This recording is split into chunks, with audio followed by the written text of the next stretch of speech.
ইঁদুর জিতে গিয়েছিল, তবুও আমি হারিনি। এই প্রসঙ্গে কথা বলার আগে আপনার জীবনের সেই চরম মুহূর্তটির কথা মনে করুন, যখন ছোট একটি অপ্রত্যাশিত ধাক্কা আপনার সমস্ত পরিকল্পনা উল্টে দিল। যখন মনে হয় ক্ষুদ্রাতি ক্ষুদ্র শক্তিও আমাদের পরাজিত করেছে, তখনও কি আমাদের হার মেনে নেওয়া উচিত? নমস্কার, কৃষ্ণা টক্স বাংলা চ্যানেলে আপনাদের স্বাগতম। আজ আমরা এক বাস্তব অভিজ্ঞতার আলোকে আধ্যাত্মিক শিক্ষা অর্জন করব, ক্ষুদ্র বাধা কিভাবে জীবনের বৃহত্তম দর্শনে পরিণত হতে পারে। আজকের ভাবনা, ইঁদুর জিতে গিয়েছিল, তবুও আমি হারিনি। এই শিরোনাম শুধু একটি ব্যবসায়িক বা জাগতিক ক্ষতির গল্প নয়, এটি হলো প্রকৃতির গুণের মাধ্যমে আসা অপ্রত্যাশিত বাধা, সেই বাধা থেকে প্রাপ্ত গভীর শিক্ষা এবং ভগবানের প্রতি একজন ভক্তের অটল বিশ্বাসের গল্প।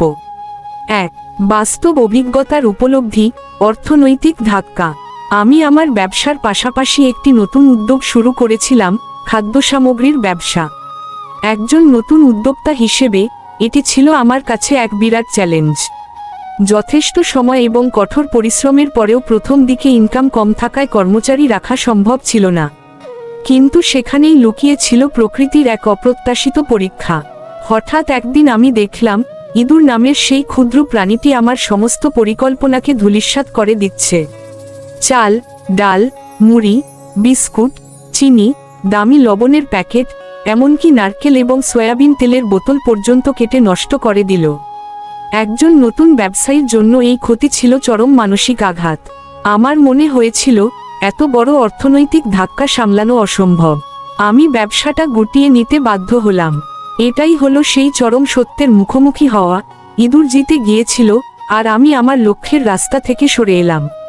কিন্তু এই হার আমাকে একটি গভীর আধ্যাত্মিক শিক্ষা দিয়েছে। 2. ক্ষতি নয়, শিক্ষা নিয়েছি, কর্মফল ও স্থিতপ্রজ্ঞতা। জীবনের এই অপ্রত্যাশিত ক্ষতি, এই আঘাত হলো একটি দুর্লভ শিক্ষার অংশ। ইঁদুর বা অন্য কোনো অপ্রত্যাশিত সমস্যা আমাদের সামগ্রী বা অর্থ নষ্ট করতে পারে, কিন্তু সেই অভিজ্ঞতা আমাদের মনোবল ও চিন্তাভাবনাকে আরও শক্তিশালী করে। এই বাহ্যিক ক্ষতিতে বিচলিত না হয়ে আমাদের উচিত সেই অভিজ্ঞতা থেকে আমরা কি শিখলাম তার ওপর মনোযোগ দেওয়া। গীতার দৃষ্টিকোণ থেকে আমরা কখনো কর্মফল নিয়ন্ত্রণ করতে পারি না, আমরা কেবল কর্ম করতে পারি। আমি কঠোর পরিশ্রম করেও যখন ফল প্রতিকূল হলো, তখন বুঝতে পারলাম এটি প্রকৃতির নিয়মের অংশ এবং পূর্বকর্মের ফলস্বরূপ। জ্ঞানীরা এই ফলকে শান্তভাবে গ্রহণ করেন। ভগবান শ্রীকৃষ্ণ গীতায় বলেন, কর্মণ্যেবাধিকারস্তে মা ফলেষু কদাচন। অর্থাৎ, তোমার কর্মেই অধিকার আছে, কর্মফলে কখনো নয়। তাই ক্ষতি মানেই হেরে যাওয়া নয়, এটি হলো প্রকৃতির দেওয়া এক অমূল্য শেখার সুযোগ, যা আমাদের ফলের প্রতি আসক্তি ত্যাগ করতে শেখায়। 3. ধৈর্যই আসল শক্তি, সহ্যগুণ ও মনের স্থিরতা।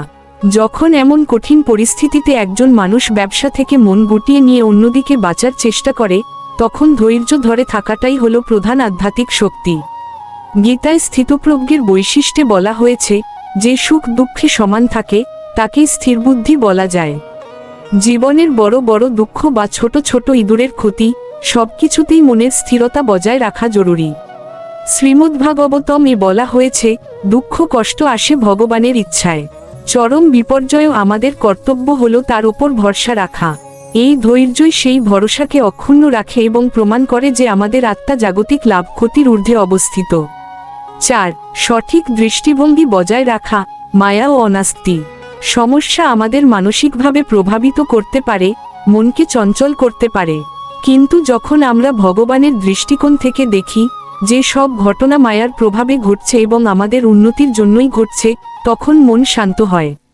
এই উপলব্ধি আসে প্রকৃত জ্ঞান থেকে। ক্ষতি শুধুই ক্ষতি নয়, এটি আমাদের দৃষ্টিভঙ্গি পরিবর্তনের সুযোগ দেয়। এটি আমাদের জাগতিক বস্তুর প্রতি আসক্তি থেকে মুক্ত হতে শেখায়। এই জগতের সবকিছুই পরিবর্তনশীল, তাই কোনো নশ্বর বস্তুর ওপর নির্ভর করা উচিত নয়। যেখানে আমি হেরেছি বলে ভেবেছিলাম, সেখানে প্রকৃতপক্ষে আমার মানসিকতা ও বোধ বৃদ্ধি পেয়েছে। এই ক্ষতি আমাকে শেখালো, অর্থনৈতিক সাফল্যই জীবনের একমাত্র মাপকাঠি নয়। 5. আশায় বাঁচা, ভরসায় চলা, দৈব শক্তি ও শরণাগতি। প্রতিটি কঠিন পরিস্থিতি আমাদের শেখায়, ভরসা রাখা ও আশা বজায় রাখা কতটা গুরুত্বপূর্ণ। যখন সবকিছু বিপরীত মনে হয়, তখনও অটল আশা এবং সুদৃঢ় ভরসা আমাদের সামনে এগিয়ে রাখে। এই আশা কোনো অন্ধ বিশ্বাস নয়, বরং ভগবানের প্রতি পূর্ণ শরণাগতি। আধ্যাত্মিকভাবে বিশ্বাস রাখলে যে শক্তি, ভগবানের কৃপা আমাদের সাহায্য করে, সেটাই সবচেয়ে বড় সাফল্য। এই ভরসাই আমাদের শক্তি, যা আমাদের বলে, ইঁদুর জিতে গিয়েছিল কিন্তু আমার আত্মা হারেনি। কারণ আমাদের চূড়ান্ত সাফল্য নির্ধারিত হয় জাগতিক লাভ বা ক্ষতি দিয়ে নয়, বরং ভগবানের প্রতি আমাদের প্রেম ও ভক্তি দ্বারা। আমি অর্থনৈতিকভাবে হারলেও আত্মিকভাবে হারিনি। জীবনের সব ক্ষতি বা বাধা আমাদের শেখায় কিভাবে সামলাতে হয়, কিভাবে নতুন পরিকল্পনা করতে হয়। সাফল্য মানে কেবল আর্থিক লাভ নয়, শেখা, ধৈর্য এবং ভগবানের কৃপা অনুভব করা, এটাই প্রকৃত সাফল্য। এই ক্ষতিগুলো আমাদের শেখায় ধৈর্য, সঠিক দৃষ্টিভঙ্গি, আশা এবং সবচেয়ে গুরুত্বপূর্ণ শিক্ষা গ্রহণের শক্তি এবং ভক্তিযোগের মাধ্যমে মনকে শান্ত রাখা। যে মানুষ প্রতিটি ক্ষতি থেকে শিখে, সে কখনো হারে না। যখন জীবন বাধা দেয়, ভগবানের প্রতি ভরসা রাখুন, ধৈর্য ধরে চলুন, এটাই আমাদের চিরন্তন শিক্ষা। এই মূল্যবান আধ্যাত্মিক আলোচনা অব্যাহত রাখতে কৃষ্ণা টক্স বাংলা চ্যানেলে প্রতিদিন রাত 8টায় পূর্ণাঙ্গ আধ্যাত্মিক আলোচনা শোনা যায়। এছাড়া দিনের বিভিন্ন সময়ে লং ও শর্ট ভিডিও প্রকাশিত হয়। ভিডিওটি ভালো লাগলে দয়া করে লাইক, কমেন্ট এবং সাবস্ক্রাইব করতে ভুলবেন না। চ্যানেলের পরিচালনা ও এই আলোচনা আপনাদের জন্য নিবেদন করলেন শ্রী মিলন দেবনাথ। হরে কৃষ্ণ। নমস্কার, কৃষ্ণা টক্স বাংলা চ্যানেলে আপনাদের স্বাগতম। আজ আমরা এক অত্যন্ত মৌলিক প্রশ্ন নিয়ে আলোচনা করব, যে প্রশ্ন আমাদের জীবনের প্রতিটি পদক্ষেপকে চালিত করে। আজকের ভাবনা, এখানে কি খুঁজছেন আপনি? এই শিরোনাম শুধু একটি জিজ্ঞাসা নয়, এটি আমাদের মানব জীবনের উদ্দেশ্য এবং আকাঙ্ক্ষার গভীরতম বিশ্লেষণ। জন্ম থেকে মৃত্যু পর্যন্ত আমরা কি চাই? স্থায়ী সুখ, নিরাপত্তা, নাকি অন্য কিছু? এই অনুসন্ধানকে সার্থক করতে আমরা 7টি গুরুত্বপূর্ণ ধাপে আলোচনা করব। 1. জাগতিক সুখ ও অস্থির অনুসন্ধান।